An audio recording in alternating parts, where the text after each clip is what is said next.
Cardio can absolutely play a role in your fat loss journey, but with everything, there can always be too much of a good thing. So, if you're someone who has been around for a while, chances are you may have heard me say something about doing too much cardio, or maybe you've done some research on building muscle or resetting your metabolism, and that kind of keeps coming up with somebody doing like too much cardio. So, today we're going to talk about a little bit more explanation on how do you know if it's too much. Even though I have been quoted a lot for saying cardio for fun, ways to transform, I do know that cardio can serve a purpose in a well intentioned, goal specific workout plan.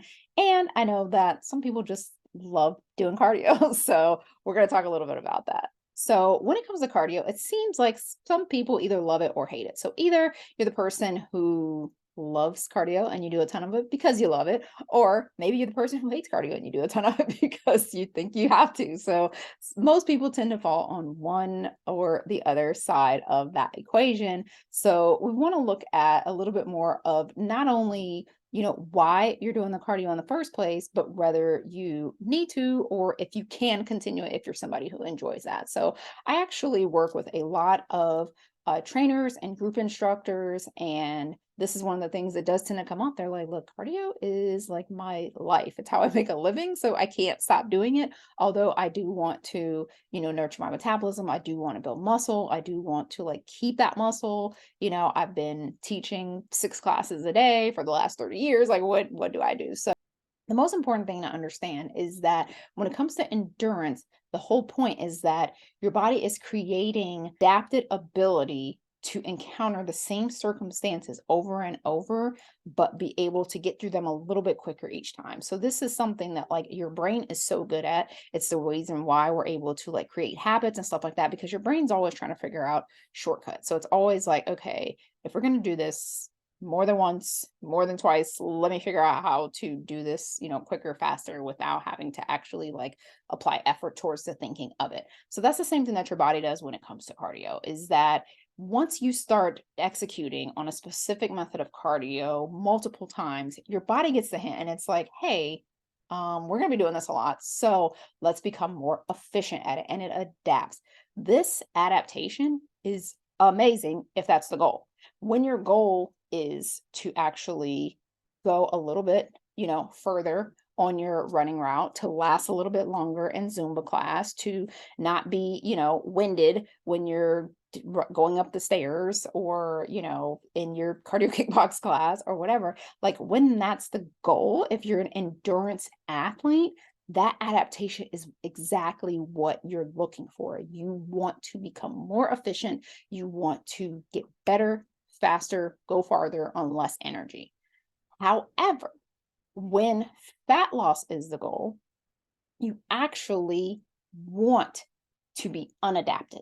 You actually want to be inefficient, because the inefficiency, the lack of adaptation is where the magic kind of happens when it comes to fat loss. So being able to utilize these elements like cardio for fat, it actually works better if you're someone who does not usually use cardio. So if you're someone who never does cardio and then you go to add in some cardio when you're trying to lose fat, your body's going to be struggling to adapt because you're going to be so under adapted that's when the magic's going to happen. That adaptation part is where your body is making changes. Once it has adapted, no changes are being made. So although it feels good to be able to do something easier and easier and easier, it's actually the opposite of what you want when you are achieving fitness.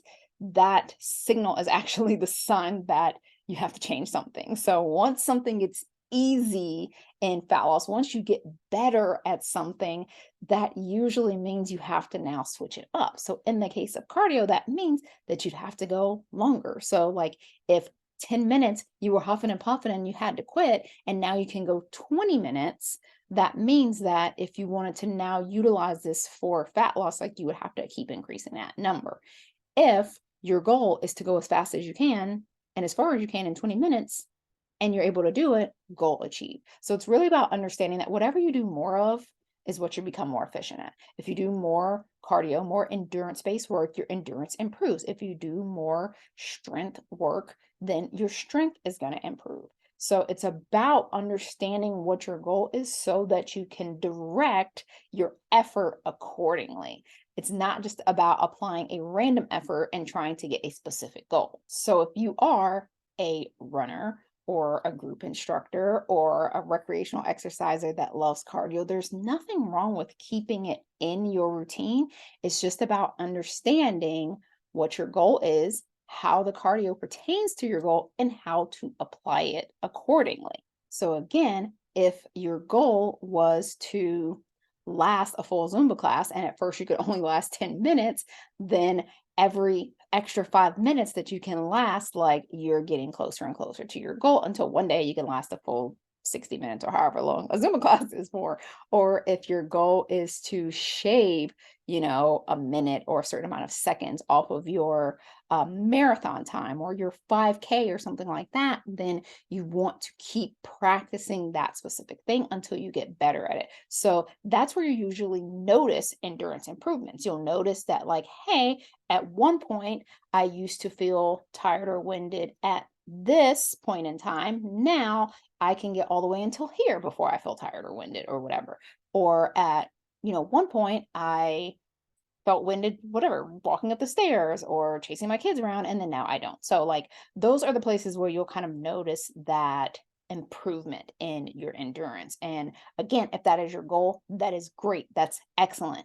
When you are trying to lose fat, you want to take note of those same things, because whether you're somebody who's like, specifically, like if you're wearing like a heart rate monitor or a device that has a heart rate monitor, so like something specific like a Garmin or something like an Apple Watch or Fitbit or something like that that monitors your heart rate as well, you would pay attention to that. So you would be able to see that, okay, my heart rate doesn't, I don't hit my max heart rate during this workout like I used to, or without applying a certain level of effort, like in order to get to that during this interval. Or I am doing the same amount of exercise, but I seem like I'm burning slightly less calories than before. So, like, that's part of the adaptation process, is that, like, literally you're doing more with less effort because you have improved. So that means that you use the exact same amount of time, you're doing more work and you're burning less calories.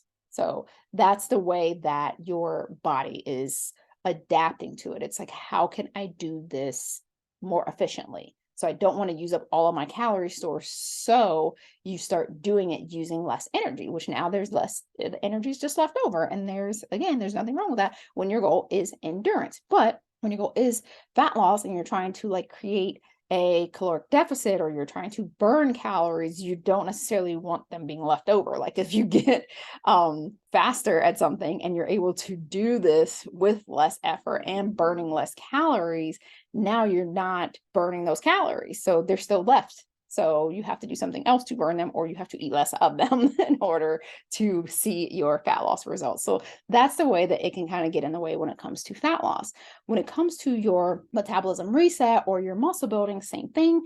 Things can get a little bit finicky because of the fact that when you're doing a lot of cardio, doing a like metabolism reset, what's happening is that during like muscle building phases and metabolic phases, where you're really trying to nurture and heal your metabolism, staying in a heightened state of doing a lot of cardio, or having your cortisol heightened for extended periods of time, can actually put your body into a catabolic state. So I did an episode about that in last week, so I'll link to that. But that's kind of the point, is that you want to, if you're in an muscle building stage, you want to be in an anabolic state. So you don't want to send signals to your body that trigger catabolism. And that is where, if your body is sensing that you're doing more things like in that higher cortisol state, or it's sensing that, okay, do you want me to do endurance or do you want me to do muscle building? And it's sensing endurance, then it can start to release some of that muscle, because it only needs energy, and energy is stored in fat. So it's going to hold on to the fat and kind of get rid of the muscle, because it needs the good energy, the one that's over in the fat. So that's where the cardio can get in the way a little bit. So it doesn't mean that you can't have these things in there. It just means that you want to really understand what your goal is and make sure that they go hand in hand. So if you want to increase your endurance, do more endurance-based activities. If you want to increase your strength, do more strength-based activities. If you want to build more muscle, do more muscle building activities. So all of those are completely different phases of your metabolism and of working out. So you want to just make sure that you're leaning a little bit more in the direction of the one that you want while sprinkling in the other stuff. So there is not a magical universal point where you've hit like, oh, that's too much cardio, you're supposed to do 40 minutes, you did 41. It's not like that. It's not like, okay, once you get to this number, it's too much. It's about understanding yourself, your goals, listening to your body. Some people do not like that feeling of being deconditioned and their cardiovascular fitness going down. I actually love that feeling, but that's because I have trained myself to understand what it means. I've trained myself to understand that if I want to ever use cardio in a fat loss circumstance, like to aid in my fat loss, then it's actually better if I'm slightly deconditioned, because that forcing my body to adapt, like being winded, I know it sounds weird, but being winded after 10 to 15 minutes of working out to me is a great thing, because then I know that it's doing the same amount of work that for somebody else they would have to put in like 30, 60 minutes for. So like I actually enjoy that feeling. When my endurance starts improving, I get a little anxious and upset about it, because then that means I know that I have to increase. So like when I'm doing a specific workout that it's the exact same thing, and suddenly my whatever Apple Watch or something is like showing that I'm not burning as many calories doing it, or I'm noticing, that it's getting easy, I kind of get annoyed, because I, for one, enjoy shutting off workouts, like if I'm doing like a workout video or something like that, because usually for cardio I have to do that because I'm not motivated enough to keep going. If I'm doing a video, I like shutting it off early. Like I really enjoy that, but that has been like a mindset training, whereas I didn't before. I used to do whatever 45 to 60 minute kickboxing like all the time. I loved it. And not saying I don't still like kickboxing, I just don't last as long as I used to, because of the fact that I use cardio very strategically now. But that's also because I was one of those people who told myself that I needed to do a lot. Like I say, if you're somebody who loves it, then you may not love that feeling of being deconditioned, or like cutting back on your cardio for like muscle building or metabolism reset purposes. And then when you go to add it back in, you're like, oh my gosh, I did so much work to get past this point, and and now I feel like I'm starting from scratch. Like that could be a very frustrating feeling for a lot of people. I understand that. Like when cardio is something that's or their endurance is something that's very important to them, that could be very frustrating to feel deconditioned. And so if you're somebody who doesn't like that feeling and you want to keep a certain level of condition, I would just keep that in mind, that if you plan on using cardio as part of the fat loss equation, then you are going to have to do more. That is where the motto cardio for fun, ways to transform comes from. Because if you're the person who is doing it for fun, then you need to just kind of stick with that. Don't use it for a calorie burn. Don't use it, for fat loss or anything like that. Because once you move into fat loss territory, you kind of have to pretend like the cardio part isn't there, and then just maneuver all of these other things over here. So like that's when you're going to focus more on like, okay, how much, my calories, your protein, and making sure that you're like lifting in a way that keeps the muscle and all that stuff. And then you're still keeping this stuff over here, but you're not looking at it as like, I'm doing this for fat loss. You're just like, I'm going to keep doing this because I don't want to like feel like crap when I, go for a walk and I'm winded or something, or whatever the thing is that you don't like feeling. You're doing it for that purpose. You're not including it in your fat loss regimen, or thinking like, well, I'm doing all this cardio, I should be even more shredded. No, because this is your everyday thing.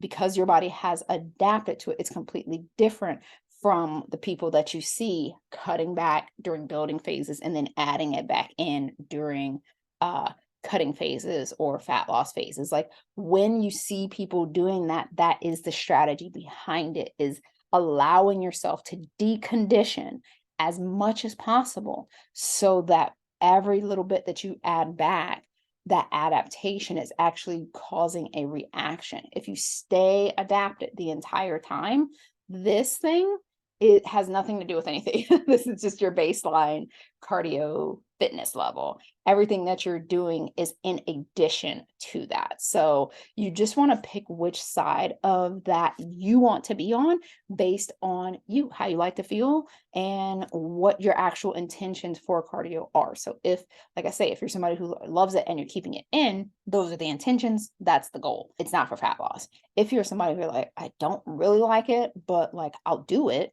for fat loss because I don't want to like have to lower my calories that much. Like maybe you need to have like a 500 calorie deficit and you're like, I'm only willing to lower 300 calories. I'll burn the extra 200 through cardio. Like I'm that type of person because I don't like giving up food during my fat loss phases. So that is when I'll use cardio. But if I was cardio adapted, burning 200 calories in cardio wouldn't actually be burning 200 calories in cardio, because burning 200 calories with cardio now could only be 110 calories with that same amount of cardio, when I finally decide to go into a fat loss phase. So it's just about having that strategy. That's why you'll hear kind of that cutting back advice, in addition to, like I said, the being in that heightened cortisol state of keeping those like stress levels high. So acute stress is one thing, chronic stress is another. And because exercise is a stressor, if you're doing it all the time, that is chronic stress. You are keeping your body in a chronic state of stress versus allowing it to come down at some point so that the stress can actually be a good thing. When you're using a stress acutely, that's exercise, that's kind of like HIIT type exercise, something like that, where you're like having these bouts and then it's coming back down, and you're having these bouts and it's coming back down. That is going to be more effective for fat loss, for your cortisol levels, for being able to like control your adrenal function and stuff like that, and things not being completely out of whack hormonally versus staying up here constantly. You're going to see a lot more hormonal issues if you're not balancing out that high stress protocol with something else. So if you're somebody who does a lot of cardio, then I would recommend balancing that out with some strength training that does the opposite. So not adding a lot of endurance-based strength training, because you're already taking care of the endurance with your cardio.